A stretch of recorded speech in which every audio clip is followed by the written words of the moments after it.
మీకు తెలుసా, ప్రస్తుతం మనం వినియోగిస్తున్న థంబ్నెయిల్ టెక్నాలజీ పూర్వకాలం నుండే వినియోగం ఉంది. అంటే మనిషి పుట్టుక నుండే ఆ థంబ్నెయిల్ అనేది మనం వాడుతున్నాం. మన మానవ జాతి ఆలోచనలో దాన్ని వాడుతున్నాం. మీకు ఇక్కడ సందేహం రావచ్చు, అదేంటి ఇప్పుడు మనం చూస్తున్న టెక్నాలజీ 100-150 ఏళ్ల క్రితం లేదు కదా, మరి ఇదేలా సాధ్యం? అది మీకు ముందు చెప్తాను. కాబట్టి ఈ వీడియోని మీరు ఎక్కడ స్కిప్ చేయకుండా చూడండి. మనం థంబ్నెయిల్ ఎందుకు వాడతాం? ఫర్ సపోజ్ థంబ్నెయిల్ దేన్ని సూచిస్తుంది? మనం ఏదైనా ఒక వీడియో చూస్తే ఆ వీడియో గురించి కొంత డీటెయిల్స్ అనేది ఆ థంబ్నెయిల్లో ఉంచబడతాయి.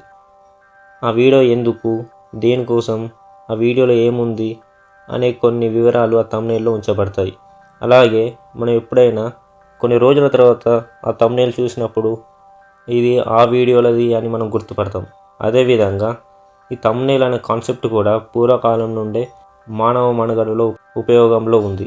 మీకు అర్థమయ్యేలా చెప్పడానికి, మన ఇంట్లో చిన్నపిల్లలు రైమ్స్ లాంటివి యూట్యూబ్లో చూస్తూ ఉంటారు. వారు చూసిందే మళ్ళీ చూడాలనుకుంటారు. వారు థంబ్నెయిల్స్ చూసే ఆ వీడియో పెట్టండి, ఈ వీడియో పెట్టండి మనల్ని అడుగుతుంటారు కదా. అంటే ఆ చిన్నపిల్లలు ఈ థంబ్నెయిల్ చూసి ఈ థంబ్నెయిల్ ఈ పాటదే లేదా ఈ వీడియోదే అని వాళ్ళు మైండ్లో ఫిక్స్ చేసుకుంటారు. అదేవిధంగా ఈ థంబ్నెయిల్ పూర్వకాలంలో మనం ఎలా ఉపయోగించామంటే, ఫర్ సపోజ్ మీరందరూ స్కూల్ లైఫ్ని చూసే ఉంటారు కదా. అందులో 10th క్లాస్ అనేది ఎవ్వరు కూడా మర్చిపోలేని క్లాస్. మీ 10th క్లాస్లోని ఏదైనా ఫన్నీ ఇన్సిడెంట్ గుర్తుకొస్తే ఒక్క క్షణంలోనే మీరు నవ్వుతారు.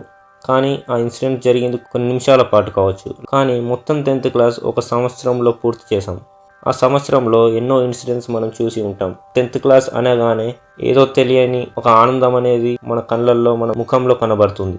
అలాగే 10th క్లాస్ అనగానే మైండ్లో ఒక ఇమేజ్ అనేది ముద్రింపబడుతుంది. 10th క్లాస్ అని గుర్తు చేసినప్పుడు ఆ ఇమేజ్ అనేది మన మైండ్లో రన్ అవుతుంది. ఆ ఇమేజ్ రన్ అవ్వడం ద్వారా మనకు సంతోషం అనేది కలుగుతుంది. పూర్వకాలంలో కూడా మన పూర్వీకులు ఎన్నో అనుభవాలు చూసి ఉంటారు. ప్రతి అనుభవానికి ఒక్కొక్క ఇమేజ్ అనేది వారి మైండ్లో జనరేట్ అయ్యి ఉంటుంది. ఇప్పుడు నేనేం చెప్పాలనుకుంటున్నానో మీకు అర్థమయ్యే ఉంటుంది. థంబ్నెయిల్ అనేది వీడియోని ఎలా సూచిస్తుందో, అలాగే మన బ్రెయిన్లో జనరేట్ అయిన ఇమేజ్ సిచ్యువేషన్ని సూచిస్తుంది. మీరు గమనించారో లేదో, భూమిపై ఉన్న ప్రతి ఒక్క మానవునికి ఇది జరిగే ఉంటుంది. ఒక్కసారి మీ జ్ఞాపకాలను నెమరు వేసుకోండి. ఆయా అనుభవాలను బట్టి ఆయా ఇమేజ్ అనేది మీ మైండ్లో గుర్తుకొస్తుంది. అదే థంబ్నెయిల్. ఇప్పుడు మీకు అర్థమైందా, థంబ్నెయిల్ పూర్వకాలం నుండి మానవ జాతిలో మనుగడలో ఉందని? ఈ వీడియో చిన్నదిగానే ఉంటుంది, కానీ మీకు ఒక కొత్త విషయాన్ని తెలియజేసింది. మరిన్ని ఇంట్రెస్టింగ్ ఫ్యాక్ట్స్ తెలుసుకోవడానికి ఈ ఛానల్ని సబ్స్క్రైబ్ చేసుకోండి, లైక్ చేయండి, షేర్ చేయండి. Thank you. See you next video.